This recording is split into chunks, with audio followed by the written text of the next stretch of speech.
So hello guys, welcome back to another video which are solutions. और इस video में बात करेंगे बैंक का इंश्योरेंस में होने वाले स्कैम्स के बारे में। तो बैंक्स भी आजकल एक तरीके से इंश्योरेंस एजेंट्स बन चुके हैं, तो इनको भी ड्यूटी है इनकी भी इंश्योरेंस सेल करने की। तो ये भी इंश्योरेंस सेल कर सकते हैं, बट इंश्योरेंस सेल कौन करता है? बैंक खुद तो इंश्योरेंस सेल नहीं करेगा ना, वो अपना एक रिप्रेजेंटेटिव आपके पास भेजता है इंश्योरेंस सेल करने के लिए। अब ये रिप्रेजेंटेटिव आपके पास भी आ सकता है और आप हो सकता है कि आप ही इसके पास चले जाओ। तो इस वीडियो में ऐसे केसेस के बारे में बात करेंगे जब आप बैंक के बाद खुद ही चले जाते हैं इंश्योरेंस लेने के लिए। तो कई बार क्या होता है, आपको जरूरत होती है लोन की, बट आप जब बैंक में अप्लाई करते हैं लोन के लिए तो वहां पे एक रिप्रेजेंटेटिव आपको मिलता है जो कहता है कि आपका लोन तो पास हो जाएगा, बट उसके लिए आपको एक इंश्योरेंस पॉलिसी करवानी पड़ेगी। वो इंश्योरेंस पॉलिसी का प्रीमियम आपको बता देंगे 50,000 रुपए है वन टाइम का। सिर्फ आपको एक बार ही पे करनी है 50,000 रुपए, और आपका लोन जो है 25 लाख रुपए का या 5 लाख रुपए का 10 लाख रुपए का जितना भी आप अप्लाई कर रहे हैं वो पास हो जाएगा। और आप भी सोचते हैं कि चलो यार 50,000 रुपए देने में क्या बड़ी बात है, दे देते हैं 50,000 रुपए, अपना लोन तो एटलीस्ट पास हो जाएगा।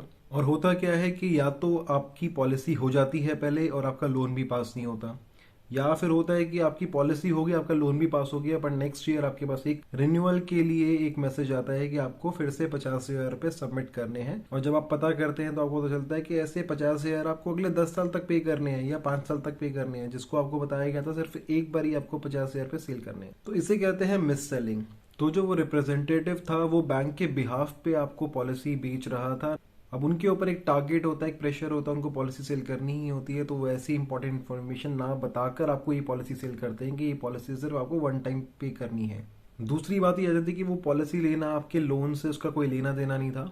वो पॉलिसी बस आपको सेल करी गई थी आपकी नीड देख के कि आपको नीड है लोन की, तो आप पॉलिसी करवा ही लेंगे।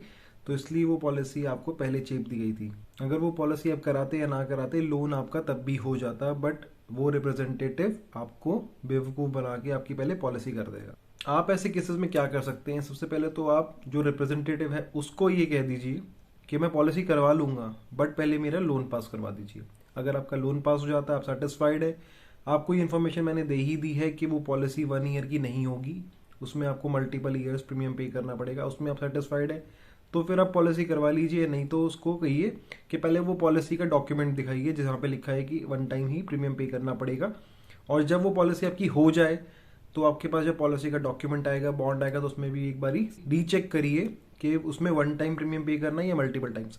अगर मल्टीपल टाइम्स पे करना है तो फिर आप उस पॉलिसी को फ्री लुक कैंसिलेशन करवा सकते हैं। अगर आपको उसमें अग्री नहीं है मल्टीपल ईयर पे करने के लिए, आपने 1 ईयर का पे करके 1 ईयर का कंफर्म करके ही वो पॉलिसी ली थी, तो आप उस पॉलिसी को कैंसिल करा सकते हैं 15 डेज के फ्री लुक कैंसिलेशन में। तो बैंक्स में जनरली ये स्ट्रैटेजी यूज करी जाती है कि आप जिस रिप्रेजेंटेटिव से मिलकर वो पॉलिसी ले रहे हैं, कुछ दिन बाद उसका जो ट्रांसफर होगा वो किसी और ब्रांच में हो जाएगा, या फिर वो बैंक ही छोड़ के किसी और बैंक में चला जाएगा अगर वो प्राइवेट बैंक है। तो उस केस में जब आप कहेंगे कि उस रिप्रेजेंटेटिव ने मुझे ऐसा बताया था वैसा बताया था, तो उस बात को माना नहीं जाएगा, क्योंकि आपने एक प्रपोजल फॉर्म पे साइन करा होता है। वो प्रपोजल फॉर्म एक तरीके से लीगल प्रूफ है कि आपने अग्री करा है मल्टीपल ईयर्स के लिए प्रीमियम पे करने के लिए। और अगर आपके उस पर साइन है तो आप 15 दिन का फ्री लुक कैंसिलेशन पीरियड निकलने के बाद उस पॉलिसी को डिनाई नहीं कर सकते। और ऐसे केसेस में एटलीस्ट आपको 2 ईयर्स का या 3 ईयर्स का प्रीमियम पे करना पड़ेगा। अगर नहीं करेंगे तो वो प्रीमियम आपका जीरो हो जाएगा, आपको वो पैसे वापस नहीं मिलेंगे। और इस केस में कई बार क्या होता है कि आपका सिबिल भी खराब हो जाता है इस चक्कर में, क्योंकि आप अपना बैंक का मिनिमम बैलेंस मेंटेन नहीं करते या लोन पे नहीं करते गुस्से में। तो कई सारे डिस्प्यूट्स हो जाते हैं इस मिस सेलिंग में, जो कि एक रिप्रेजेंटेटिव ने करी बैंक के प्रेशर में आके अपनी जॉब बचाने के लिए सिर्फ। और आपको ये सारी चीजें अच्छे से पता नहीं होती तो आप भी बैंक के साथ में लड़ने लग जाते हैं। तो ये साइकिल इस तरह से बना हुआ है कि आप इसमें फंस जाएंगे और इसमें आपको कल को कुछ भी दिक्कत आ सकती है। मैं से एक क्लाइंट से मिला था जिन्होंने ऐसे ही कुछ पॉलिसीज ले ली थी जो उनको बता के दी गई थी कि वन टाइम प्रीमियम पे करना है, और उसमें प्रीमियम 50,000 रुपये साल का नहीं था, उसमें प्रीमियम 5 लाख रुपए साल का था। और ऐसी उनकी 5 पॉलिसीज कर दी गई थी।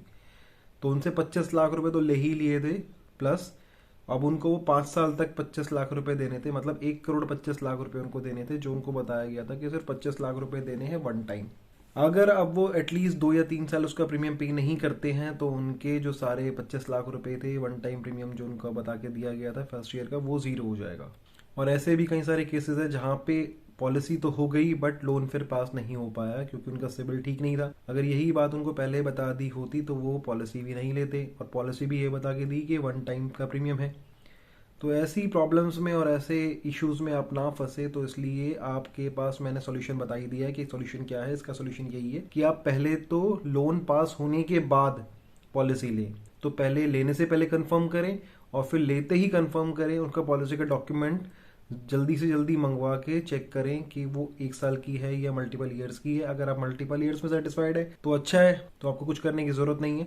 अगर आप सेटिस्फाइड नहीं है तो आप फ्री लोन कैंसिलेशन का बेनिफिट ले सकते हैं, पॉलिसी कैंसिल कर सकते हैं और आपका लोन का काम भी हो चुका होगा। So thanks for watching this video. ऐसे ही बैंक का इंश्योरेंस के बारे में हम आगे भी सीरीज बनाएंगे और भी वीडियोस बनाएंगे जिसमें हम और भी डिफरेंट टाइप के मिस सेलिंग को डिस्कस करेंगे। Thanks for watching this video.